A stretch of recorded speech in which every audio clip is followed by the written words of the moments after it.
What up, though? OG Kenny, O_G_Kenny at Retired from the Streets TV, and this is another one. So I was reflecting recently because I'm on the phone the other day. My homeboy got a bad habit of when you on the phone, he call you to the top of his lungs. This dude literally called me 3 or 4 times while I'm on the phone talking about something serious, about an eviction I gotta perform. I've never done an eviction. I'm a first time landlord slash I'm selling a house, right? Me and my business partner, shout out to Marcellus Cornwell, we end up acquiring a couple of properties. We selling one to a young lady. She gave us a substantial amount of money down, but for a few months she has not been paying. So boom, speed the story up. I don't know the process to do a proper eviction. I never did one, never had to do one, didn't want to do one. I got to contact the courts. I got to go through all type of loud, raggedy car. You hear that loud car? I got to go through the courts and all this, and I feel too much snitchy. It's too snitchy to me. It's too like, like, you know, let me give me a little drink real quick. I don't mind, y'all. I'm not endorsing. So, anyway, I'm talking. This dude called me 3, 4, 5 times to move these cones out the damn road for him, or over for him, so my homegirl could have a proper parking space, and I get it. But he literally was talking about some inches. That reminded me of a whole thing about being on the phone in the joint. Now, it's already unwritten rules to being on the phone in prison. People talking to their loved ones. They talking probably about their court cases. When you come to see me, how much money you send me. I ain't got them pictures. How's everybody doing? Did you see such and such? Tell them I said what's up. Tell Ronnie, whatever. You know, so it's all of these type of sentimental, emotional, vulnerable moments when you're on the phone. I done caught dudes on the phone in the corner crying. I done got teary-eyed on the phone and cried. You feel me? Calling home and getting in touch with my people and like, damn. Thinking about all this time I got left. I can handle it, but it's just like, man, what if I put myself in? What kind of position have I put myself in? Not to mention, when I went back to prison 2 more times, what have I put myself in again and again, right? So there I am, right? I'm sitting there in Cotton, and I'm on the phone, and I already had previous contact with this certain individual, right, that I'm about to talk about. I done had previous contact with him. Loud, rude, big dude, big tall, big, probably 260 pounds, kind of a little sloppy with it, but a big dude. You got to respect his size, really, when you're in them type of situations, because it seemed like he was a little unstable, and man, I ain't care for the dude. He was loud, obnoxious, and I ain't no real loud dude. When you around me, I'm real quiet. You would never know I got a silly side or nothing else when you first get around me, because I'm real quiet. So it throws me off when it's somebody that's just loud for no reason. Every time. You ain't got to be loud for everything. So I already don't really like this dude anyway. You feel me? It's like all the cars loud on this block, don't it? So anywho, I'm on the phone talking to my people. I'm calling home and I'm setting up something, and this is like one of them type of conversations where I'm really trying to keep my business low key and talking as much code as I can to keep the staff who might or might not be listening out of my business. I'm trying to really get with the old dude and solidify another drop, you know, low key on what we had already had on the yard, which was that Pacquiao. We had got that Pacquiao in. I'm gonna leave it at that.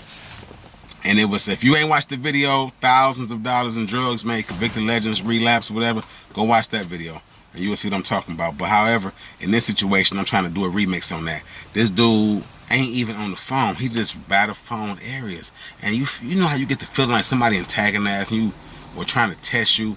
Because why the hell is you right 5 to 6 feet from a dude who on the phone with his people, on the phone with whoever, and talking, and you know how valuable them conversations is and how much them phone calls cost per minute. We talking about 15, 20 cents a minute. That's not cheap when you got to call back, you know, twice to get you only get 15 minutes. You feel me? So you talking about $3 or more per call each time. If you call 3 times, you might not go to store.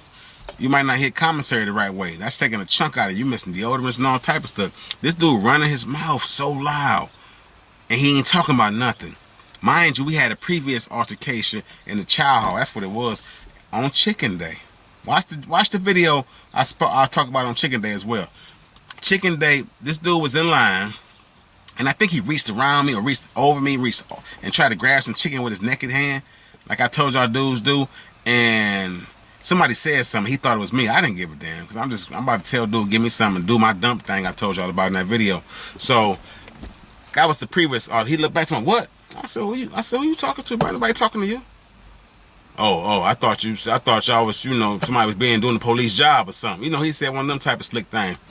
I like, bro, go on about your business. Ain't nobody talking to you, homeboy. Yeah, okay. All right, I know. I feel you. One of them type of attitude. I ain't tripping. Get your big ass on somewhere, right, before it get real rowdy. And, I'm not no real tall dude. I'm like 5'10", maybe. You know what I mean? So, I'm definitely ain't no punk. I don't care how tall you is.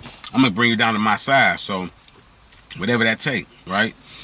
But I didn't like him. So when the phone incident came up, and this dude yap, joking with the police and all that little weird stuff, right? I had to say something. Because I really didn't like him already. I'm like, homeboy. He like, what up? Talking to me? I'm like, yeah. I'm like, dog, can you bring it down a little bit, please? I'm on the phone. I'm spending money on the car, you feel me? I don't give a that's what he said. I don't give a F. You hear me? So I got a real tight look on my face, and I'm like, well, you need to start giving an F, bro. Especially when I'm on the phone with my people. And I had to put the thing over my mama, for my mama to hear all the commotion and whatnot. Because I'm talking to her in code, because Pops would have understood it. I'd have been off the phone. You know what I mean? Moms ain't slow at all. She real street savvy.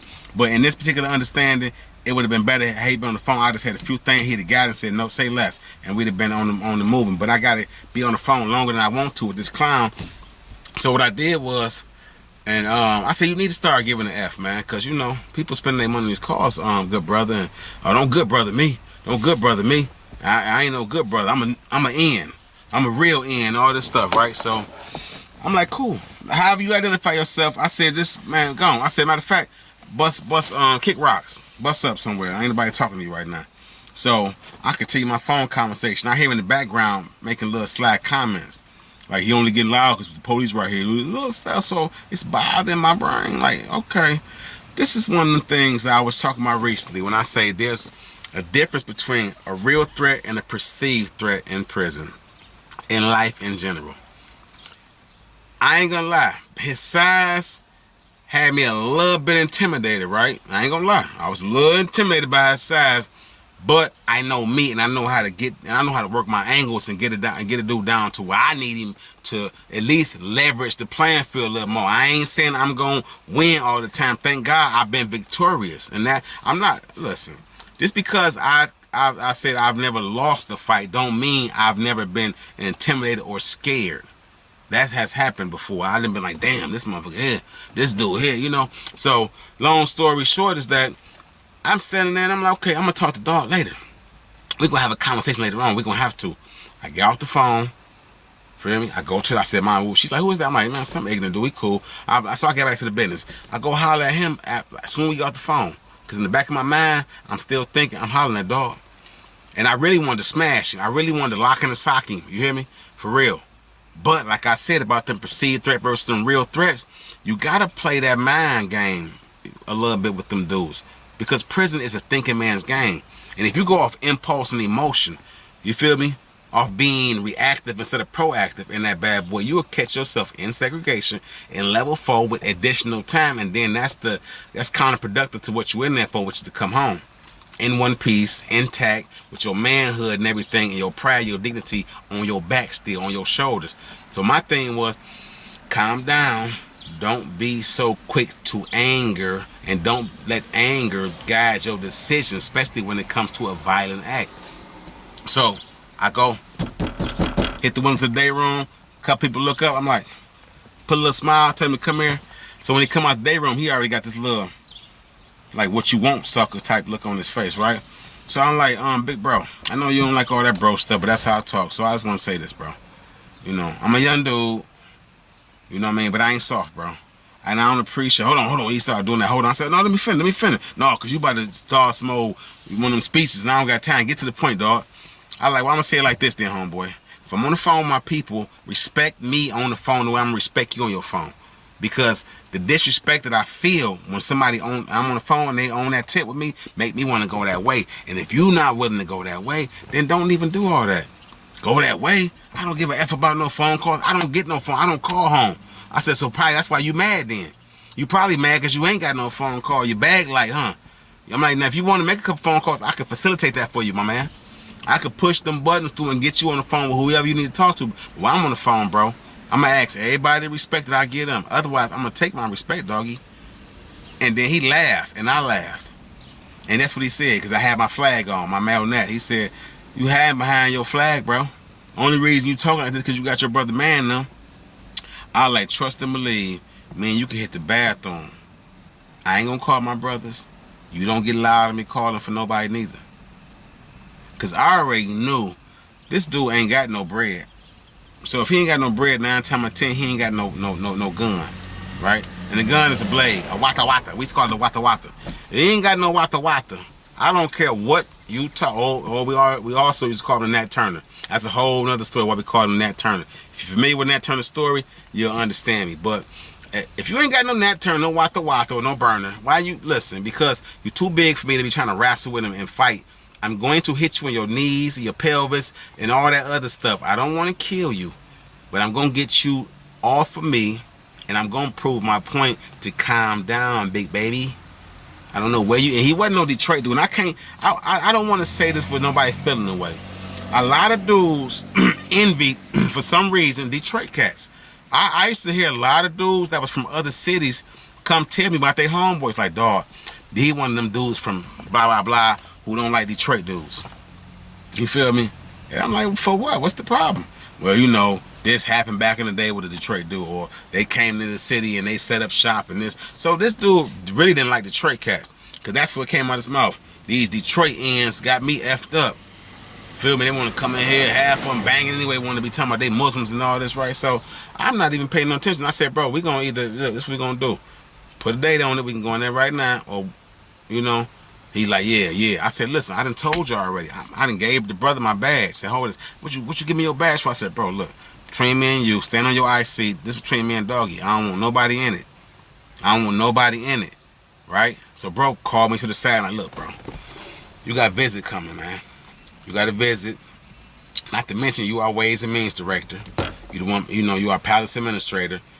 You know, you're a strong brother. Don't let this dude crumble you with them words. Don't let him get you off your square, bro.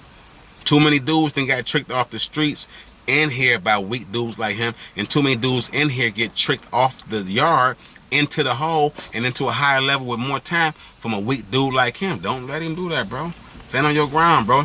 It takes more strength and discipline to be solid and don't react. And you know, you ain't got nothing to prove with him so long. We know you a soldier, bro. Don't do that, bro. Don't even do it, because I already know how you is. I done seen you have little moments, you know, when you done spaz a little bit, but just, and then honestly, I felt the calm. But that calm was being fought by, I don't want to hear nothing bro saying, I ain't gonna lie. I was hearing him, but at the same time, I had been so humble so long, I got tired of being humble. Sometimes you get tired of being humble, and I wanted some action. But I had to think about bro. With my little brothers, my little sister, and my mama and them at home waiting on me. All the money they had been spending on me, just sending me bread to my account and stuff, and I was stacking that up. So when I come home, I have my own bankroll.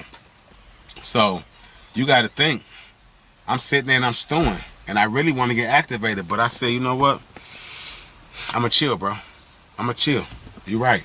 I'ma chill. So that's what I did. I chilled. I went and I relaxed and I sat down. I got me a coffee shot, and that was it. And I went and hollered at him later on. I said, look, and I humbled myself in that role. I said, look, bro. I said, look, man, I ain't, you know, I know you a little abrasive. And I used that exact word. I know you're a little abrasive. He looked at me like he knew what that meant. But I said, and I know you are, you know, you gonna stand your ground just like any other man, bro. But all I'm gonna say to you is, bro, we not about to be in this unit together, looking over each other's shoulder and all that. I'm done. I don't got no beef with you, bro. You feel me? I don't got no problems with you. Go on, you know, we don't gotta be no enemies, but we ain't gotta be each other friend either, bro. I'm just gonna say this much though, bro. I'm not gonna disrespect you, black man. I just pray from this day forward we can get a better understanding and that you don't disrespect me no more, bro. And my phone time is personal to me, bro. It was about to get real ugly, and my brother man them, whether I want to or not, they gonna step in. And I don't want to do that. I don't want to cause all that because I don't want nobody thinking that's my MO and I'm calling people. No, I ain't going to do that. So I'm done. I'm good. So he said there like, all right, whatever, that's a bet. I left it at that. A key moment in my life, I was so proud of myself as a young growing man because I could have been real ignorant. I could have got him put together because, let me explain something. I had a decent bag and several stores. I had dudes that I fed. So it would be nothing to say, I need dog up out of there. And I had position, but I was so used to handling stuff on my own, I wasn't thinking about, let me call dude, because it wasn't that serious. Now, had I pushed the button, I could have got dude put together. But I said it's not that serious. And a lot of times, being an OG, being a general, and getting to this status, you got to make those decisions while you're younger. To be able to stand your ground and be the one out of everybody that be the sound-minded one and the voice of reason. And I learned that day that part of my job of being in God's army and being a soldier for the streets and for people, period, is to listen to God's voice and listen to sound advice and listen to reason and apply that before I apply emotion. Intellect over emotion. You understand what I'm saying? In the streets, in prison, in life, always, please exercise intellect over emotion, and I guarantee you the outcome will always be much better than the latter, right? I've seen too many times emotions rule the situation and it always turn out bad, man. And I'm only telling y'all that because it's always, I love y'all. Thank y'all for tuning in. If y'all haven't subscribed, please do so. Those who have subscribed, please continue hollering at your boy, checking me out. I love y'all for that, man. Trust me. This is going to be something so big one day, and I feel it, that I'm going to just, listen, I want to be able to help people. I promise you. I ain't one of these dudes who get on here and be saying, I'm going to do this, I'm going to do that, because I ain't going to say all that. But if I can help and it's possible, even if it's just sharing a resource with somebody, let me know. I'm that type of dude. I come from the dirt. I come from the projects, and I'm blessed enough to be able to be a property owner and a business owner and to be able to use my camera to make money, you know. So, you know, y'all be good. Y'all be safe. I love y'all as always. OG Kenny, O_G_Kenny, advertised from the streets TV, and I'm out.